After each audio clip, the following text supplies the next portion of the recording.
સુરતમાં બીજી wealth sharing નામની કંપનીમાં ઇન્વેસ્ટિંગ કરવાથી રોકાણકારોને તેના રોકાણ પર 1.3% રિટર્ન રોજના કમ્પાઉન્ડના વ્યાજ સાથે 54 દિવસમાં 2 ગણું થઈ ગયું છે તેવી વાતો કરી લોકોને ઠગના ટોળકીની ઓફિસ પર સાયબર ક્રાઇમને દરોડા પાડી ત્યાંથી એકને ઝડપી પાડ્યો છે। સુરત પોલીસ કમિશનર અનુપસિંહ ગોહલત સહિતનાઓ દ્વારા અપાયેલી સૂચનાને લઈ ડીસીપી વિશાખા જૈનના માર્ગદર્શન હેઠળ સાયબર ક્રાઇમની ટીમે બમરોલી રોડ પર ભાટિયા કોમ્પ્લેક્સ ખાતે દરોડા પાડ્યા હતા, જ્યાં અંશ એન્ટરપ્રાઇઝ આડમાં બીજી વેલ્થ શેરિંગ કંપનીના નામે ટ્રેડિંગ કરી ઇન્વેસ્ટમેન્ટ કરવાથી વધુ નફો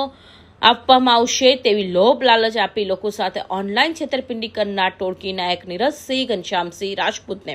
ઝડપી પાડ્યો હતો। તો ઝડપાયેલા આરોપી અન્ય આરોપીઓ અજયસિંહ, ઉમાશંકર રાજપૂત અને અલાઉદ્દીન તથા ઇમરાન વોરા અને સુપારસ સેઠિયા સાથે મળી લોકોને $100 રોકાણ કરવાથી 54 દિવસમાં નાણાં ડબલ કરવાની લાલચ આપી ઠગાઈ આચરતા હોવાની કબૂલાત કરી હતી। હાલ તો સાયબર ક્રાઇમે આરોપીને ઓફિસમાંથી મોબાઈલ, રોકડા રૂપિયા 3.71 લાખ તથા અન્ય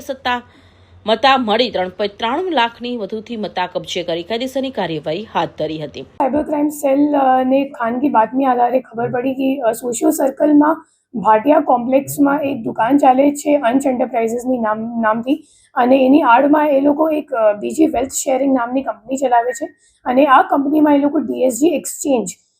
જે ઇન્ડિયામાં RBI દ્વારા ઓથોરાઇઝડ કે સેબી દ્વારા ઓથોરાઇઝ નથી એવી એક સ્ટોક એક્સચેન્જ કે ક્રિપ્ટો એક્સચેન્જ નામની એક એ લોકો ખોટી લિંક બનાવીને જે ઇન્વેસ્ટર્સ છે એમને પાસેથી રોકાણ કરાવે છે અને ઇન્વેસ્ટર્સને એવો લાલચ આપવામાં આવે છે કે તમે 300થી 1000 સુધીનો અમેરિકન ડોલરનું ઇન્વેસ્ટમેન્ટ કરશો તો તમને 54 દિવસમાં તમારો જે પૈસો છે એ ડબલ થઈ જશે। અને એ સિવાય જે આપણે જે આરોપીઓ છે અજયસિંહ અને નીરજસિંહ, તો એ લોકોને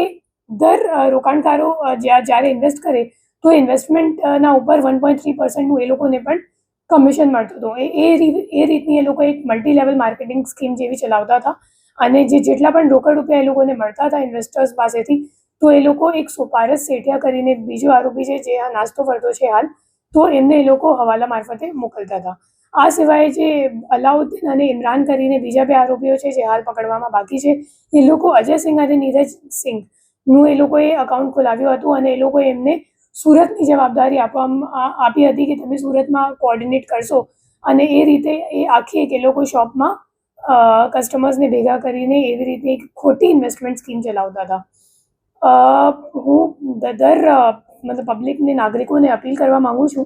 કે અગર તમને કોઈ પણ એવી રીતની અનઓથોરાઇઝડ એક્સચેન્જ ખોટી લિંકો અગર મળે અને સામેવાળા તમને એક શું કહેવાય સસ્પિશિયસ લિંક આપે અને એમને કહે કે તમને અહીંયા ટ્રેડિંગ સિગ્નલ આપવામાં આવશે અને એ રીતે તમે ઇન્વેસ્ટ કરશો,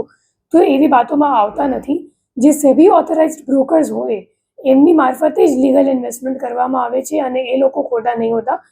બીજા જે આવી લિંક એ લોકો મોકલે છે અને સંદિગ્ધ લાગે છે તો એ બધા મોટા ભાગે છેતરપિંડીના હોય છે અને આગળ જઈને તમે કદાચ 2-3 મહિના સુધી એ લોકો રિટર્ન આપશે અને પછી રિટર્ન આપવાનું બંધ કરી નાખશે અને તમારો આખો પૈસો લઈને પછી